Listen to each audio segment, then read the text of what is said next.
안녕하세요. 저는 38살 주부입니다. 지금부터 제가 겪은 믿기 어려운 이야기, 그리고 그 끝에 제가 어떻게 복수했는지 말씀드리려 합니다. 모든 건 3개월 전, 남편이 갑자기 한 여자를 집으로 데려오면서 시작됐습니다. 여보, 이분은 내가 어릴 때 함께 지낸 새엄마야. 요즘 너무 외롭게 지내신다 해서 잠시 우리가 돌봐드리자. 그 여자는 60대 후반쯤 돼 보였고, 얼굴에는 어딘가 사연이 있는 듯한 주름이 져 있었습니다. 처음엔 거절하려다 남편의 간절한 부탁에 못 이긴 척 받아들였죠. 치매 초기라서 보호자도 없고 그냥 며칠만. 이상한 건 그날부터였습니다. 그 여자는 분명 치매 증상이 있는 사람이라더니 말도 또렷했고 기억력도 정확했어요. 그런데 제가 집안일을 하면 자꾸 회방을 놓거나 아이와 있는 걸 유난히 불편해했습니다. 하루는 제 딸에게 귓속말을 건넸어요. 넌 우리 핏줄이야. 엄마는 아니야. 순간 그 말을 들은 딸아이가 저에게 묻더군요. 엄마, 나 입양됐어? 왜 저 아줌마가 그런 말을 해? 그때부터 머릿속이 복잡해지기 시작했습니다. 남편의 새엄마라는 여자, 그 사람, 뭔가 이상했습니다. 며칠 후, 저는 일부러 마트에 간다고 말해놓고 집 근처에 숨어 있었습니다. 그 여자가 정말 치매가 맞는지 확인해보고 싶었거든요. 잠시 뒤, 거실에서 전화통화를 하는 그녀의 목소리가 들려왔습니다. 그래, 이 집 괜찮아. 여자는 멍청해서 눈치도 못 챌 거야. 딸내미도 곧 정들겠지? 이제 조금만 더 버티면 돼. 유산 문제만 해결되면 그쪽도 원하는 돈 받을 수 있을 거고. 심장이 쿵 내려앉았습니다. 분명히 유산? 무슨 유산을 말하는 거지? 저는 조용히 녹음을 시작했어요. 그녀는 치매가 전혀 아니었고 무언가를 꾸미고 있었습니다. 그리고 통화 상대는 분명 저희 가족과도 관련이 있어 보였습니다. 남편에게 이 이야기를 하려다 말았습니다. 이상하게도 남편은 그 여자를 유난히 감싸고 돌고 있었거든요. 심지어 그녀가 제 반찬을 못 먹겠다고 하자 남편이 직접 요리를 해주더군요. 그날 밤 딸아이가 말했습니다. 엄마 아빠가 그 아줌마 방에서 자고 나왔어. 새벽에 화장실 가다 봤어. 머리가 하얘졌습니다. 새엄마라던 여자가 남편과 같은 방에서? 무언가 아주 질척하고 역겨운 비밀이 숨겨져 있다는 느낌이 확신으로 바뀌었습니다. 그날 이후 저는 아이를 데리고 친정에 며칠 머물렀습니다. 머리가 너무 복잡했거든요.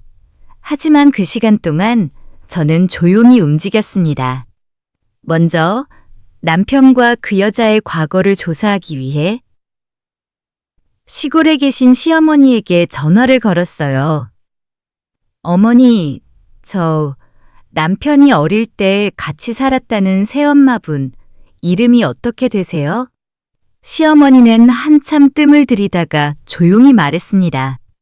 그 여자 이름 송미숙이었나? 근데 왜 그걸 이제야 말해? 저는 이름을 확인한 순간 바로 주민번호 조회와 과거 신문기사를 뒤졌습니다.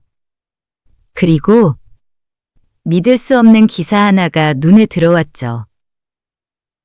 1990년 부유한 중소기업 사장의 아내의 실종 사건, 끝내 미제로 남아 사진 속 여자를 보는 순간 등줄기가 오싹했습니다. 지금 우리 집에 있는 그 여자, 송미숙. 사라진 여자가 맞았습니다. 기사 내용 중엔 이런 문장이 있었습니다. 사장은 사건 후 이혼한 상태였고 당시 사라진 아내는 임신 중이었다는 주장도 있다. 저는 뭔가 이상한 예감이 들어 제 주민등록 등본을 떼봤습니다. 출생신고일, 생년월일, 부모 이름. 그 순간 손이 떨렸습니다. 저의 출생신고는 제가 돌을 막 지날 무렵으로 되어 있었습니다. 그것도 남편의 고향과 가까운 지역에서. 그리고 놀랍게도 제 친모 성함이 바로 송미숙. 심장이 미친 듯이 뛰었습니다. 그 여자가 나를 낳은 내 진짜 엄마였던 겁니다. 숨이 막혔습니다. 그 여자는 내 엄마였고 내 남편은 그런 사실을 숨긴 채 그녀를 새엄마라고 속여 집으로 데려온 겁니다. 더 기막힌 건 그녀가 나를 알아보고도 아무 말도 하지 않았다는 사실이었습니다. 오히려 나를 멀리하고 내 딸에게만 유독 다정했습니다. 그 순간 하나의 퍼즐이 또 맞춰졌습니다. 딸, 내 딸. 혹시 그 여자는 내 딸에게 무언가를 남기려는 건 아닐까? 유산 이야기, 전화통화. 모든 게 아이를 중심으로 움직이고 있었죠. 저는 남편의 핸드폰을 몰래 뒤졌습니다. 그리고 그 안에 저장된 미숙이라는 이름의 문자 내역을 봤습니다. 애는 의심 안 해? 곧 서류 넘겨야 돼. 딸 앞으로 상속되게 해. 그게 우리가 빠르게 정리할 수 있는 방법이야. 너만 잘하면 반은 내 몫이야. 걔는 알아봤자 아무것도 못해. 가슴이 무너졌습니다. 남편과 제 친엄마가 손을 잡고 딸 앞으로 된 유산을 가로채려 하고 있었던 겁니다. 그리고 저는 이 모든 걸 녹화하기 시작했습니다. 하나씩, 하나씩. 확실한 증거를 모으기 위해서. 그러던 어느 날 밤, 두 사람은 거실에서 이런 말을 주고받고 있었습니다.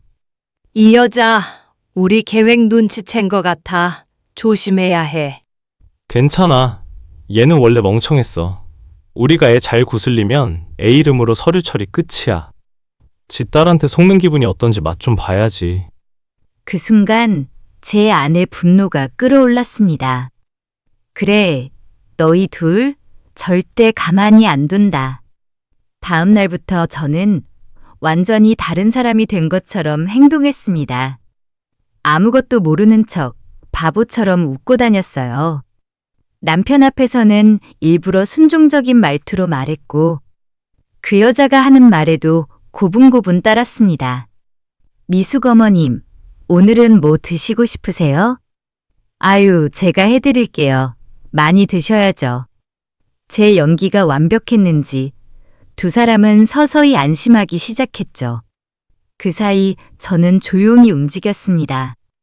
먼저 변호사를 찾아가 모든 정황과 증거를 정리했습니다. 그리고 딸 이름으로 몰래 변호사를 선임해 모든 유산 관련 계약 및 위임 처리를 전면 정지시켰죠.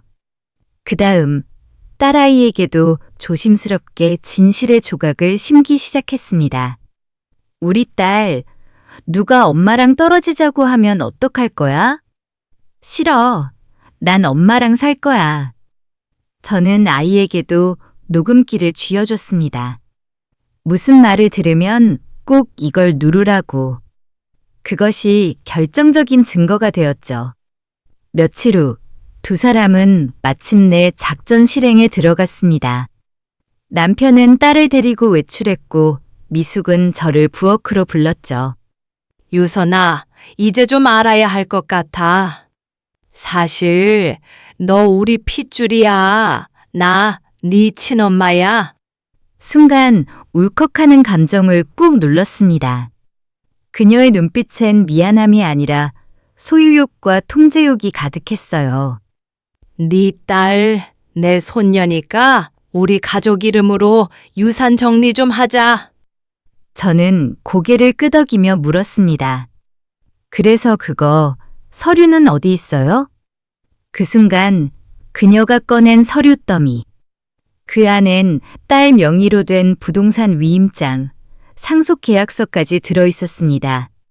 바로 그때 문이 열리고 경찰이 들이닥쳤습니다. 경찰이 들이닥치자 미숙은 깜짝 놀라 문서 더미를 가슴에 감췄습니다. 이게 뭐야? 무슨 짓이야? 남편도 당황한 얼굴로 아이를 데리고 집으로 들어왔죠. 저는 차분하게 말했습니다. 지금 들고 계신 그 위임장, 위조된 서류예요.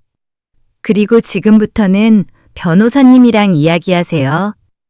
변호사가 서류를 확보하며 경찰에게 설명했습니다. 이 두 사람은 친모와 사위 관계로 피해자의 미성년 자녀 앞으로 된 상속 재산을 빼돌리려 공모했습니다. 녹취 및 통화 기록, 계약서 위조 정황 모두 확보돼 있습니다. 미숙은 순간 울부짖었습니다. 아니야! 내가 낳은 애야! 내 피야! 내가 뭘 잘못했는데? 남편은 저를 노려봤습니다. 너 일부러 이랬지? 너 지금 우리 인생 망치려고 작정한 거지? 저는 조용히 아이의 손을 잡았습니다. 아니, 당신들이 내 인생을 망친 거야. 난 단지 돌려준 것 뿐이야. 그렇게 두 사람은 현행범으로 체포되었습니다. 공문서 위조, 미성년 상속자 재산 횡령 미수, 사기 미수 혐의로 긴급조사에 들어갔죠. 며칠 후 담당 수사관이 제게 전화해 말했습니다.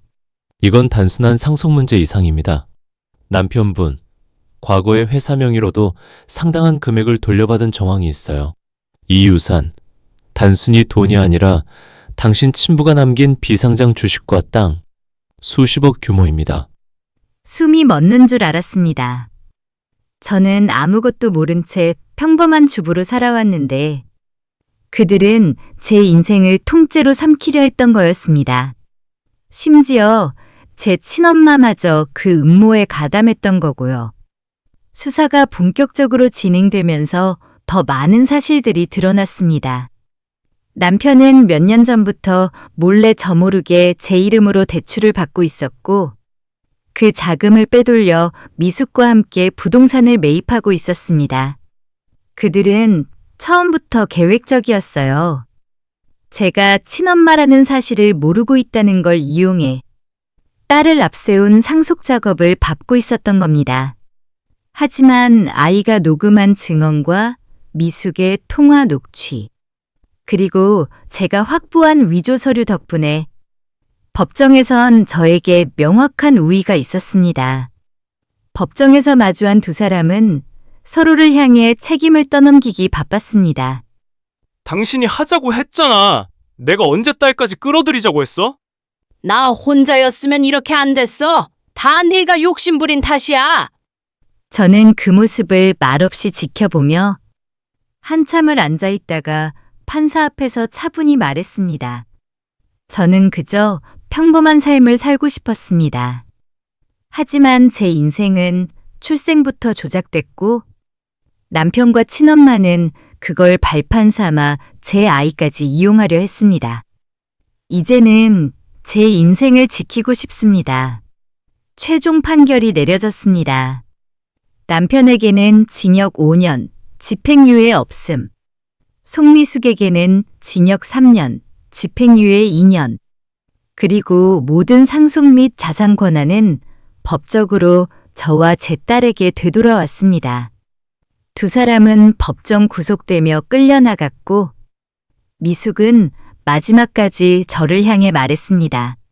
그래도 넌 내 딸이야. 저는 냉정하게 돌아섰습니다. 이제 와서 그 말 아무 의미 없어요. 딸로 살아본 적도 없는데 이젠 모녀인 척 하지 마세요. 그날 이후 제 삶은 완전히 바뀌었습니다. 집을 정리하고 그 집에 남아있던 그들의 흔적은 모조리 치워버렸습니다. 딸과 함께 이사를 했고 저는 친정 근처 작은 빌라에 보금자리를 새로 꾸몄죠. 처음엔 그 모든 일이 악몽 같았어요. 내가 내 남편에게, 내 친엄마에게 속았다는 사실이 믿기지 않았고, 그들에게 이용당한 지난 시간이 분해서 잠도 제대로 못 자던 밤도 많았습니다. 하지만 시간이 흐르며 한 가지 분명해졌습니다. 나는 이제 피해자가 아니라는 것. 그 누구도 내 인생을 함부로 좌지우지하지 못한다는 것. 그리고 무엇보다 내 딸만큼은 절대로 그런 어른들에게 상처받게 하지 않겠다는 다짐이었어요. 가끔 딸이 묻습니다. 엄마, 그 할머니 왜 그랬을까? 저는 조용히 대답하죠. 사람은 자기가 어떤 선택을 하느냐에 따라 인생이 정해지는 거야. 우린 그런 선택 안 할 거니까 걱정하지 마. 그 이후 저는 일을 시작했습니다. 친정어머니가 물려준 작은 공간을 활용해 아이들을 돌보는 문화센터를 열었고, 매일같이 바쁘지만 단단한 삶을 살아가고 있어요. 남편과 미숙은 여전히 감옥에 있고, 가끔 그들이 항소를 시도했다는 소식을 듣지만, 이미 모든 법적 대응은 변호사를 통해 철벽처럼 막고 있습니다. 나는 이제 약자가 아닙니다. 속았던 과거는 있지만 속인 사람들을 무너뜨린 것도 저였으니까요. 주변 사람들의 반응은 놀라움 그 자체였습니다. 시댁 식구들은 처음엔 제가 모든 걸 뒤집어 엎었다며 비난했지만 판결문과 증거들을 보더니 죄다 연락을 끊었습니다. 그중 몇몇은 조심스럽게 사과를 해오기도 했죠. 미안하다. 네가 그런 일 당한 줄 몰랐어. 우린 그냥 내가 좀 억세다고만 생각했지. 웃음만 나왔습니다. 그들은 결국 늘 그랬듯이 사실보다 소문에 더 휘둘리는 사람들이었으니까요. 하지만 괜찮았습니다. 이제 그들의 평가에 휘둘릴 일도, 그들과 엮일 일도 없었으니까요. 가장 놀라운 반응은 친정엄마였습니다. 처음부터 말을 아끼던 엄마는 진실이 모두 드러난 뒤에야 조용히 제 손을 잡고 말했죠. 넌 정말 대단한 아이야. 그렇게 참아내고 그렇게 끝을 보았다는 거. 그건 아무나 할 수 있는 일이 아니야. 저는 그 말에 처음으로 눈물이 났습니다. 아무도 알아주지 않았던 제 싸움. 그것을 유일하게 이해해준 사람이 바로 엄마였다는 게 너무도 벅차게 고마웠습니다. 그리고 며칠 후, 한 통의 편지가 도착했습니다. 보낸 사람은 남편과 미숙이 그토록 노렸던 유산의 원주인. 그러니까 제 친부의 오래된 친구였습니다. 편지에는 이렇게 적혀 있었죠. 나는 너의 존재를 몰랐었다. 하지만 이 모든 일이 끝나고 나서야 알게 되었다. 이제 내게 줄 수 있는 게 남았다. 내가 원한다면 다시 이어진 핏줄을 지켜볼 자격이 있다고 생각한다. 그 순간 저는 또 한 번 깨달았습니다. 끝은 곧 시작이라는 걸. 무너진 인생도 다시 세울 수 있다는 걸. 편지를 쥔 채 저는 창밖을 오래 바라봤습니다. 삶이란 게 참 그렇더군요. 가장 믿었던 사람에게 배신당하고 피를 나눈 존재에게도 상처받으면서도 결국 다시 나를 세우는 건 내 안에 있던 나 자신이었습니다.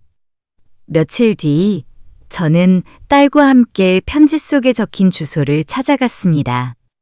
그곳은 지방 한적한 바닷가 마을에 위치한 소박한 집이었고 거기엔 머리가 희끗해진 한 노인이 저를 기다리고 있었습니다. 널 보니 내 엄마가 왜 그렇게 널 숨기려 했는지 알겠구나. 강했겠지. 세상 속에서 혼자. 그는 제 손에 유언장을 쥐어주었습니다. 내 친부가 남긴 건 단순한 돈이 아니야. 그는 너를 잃은 죄책감에 평생을 후회하며 살았고 그 모든 걸 네가 찾아주길 바랐어. 그렇게 저는 한때는 누군가가 빼앗으려 했던 그 유산을 제 손으로 온전하게 받아냈습니다. 하지만 그보다 더 값졌던 건 딸과 함께 지켜낸 신뢰였고 그 누구도 우리 둘 사이를 이용하지 못하도록 만든 저의 용기였습니다. 이제 저는 그 유산 일부로 아이와 함께할 작은 복지 공간을 짓고 있습니다. 두 번째 기회라는 이름을 붙였어요. 상처 입은 아이들과 엄마들이 세상 속에서 버림받지 않도록 저처럼 쓰러졌다가도 다시 일어날 수 있도록 이 이야기를 듣고 계신 여러분, 혹시 지금 억울한 일에 휘말려 있나요? 혹시 너무 늦었다고 생각하셨나요? 절대 그렇지 않아요. 속고 무너졌다면 이제는 속인 자들을 무너뜨릴 차례니까요. 저는 그렇게 제 인생을 되찾았습니다. 그리고 두 번 다시 누구에게도 빼앗기지 않을 겁니다. 이 이야기를 듣고 드신 생각이 있으시다면 댓글에 적어주세요. 구독과 좋아요는 영상 제작에 큰 힘이 됩니다.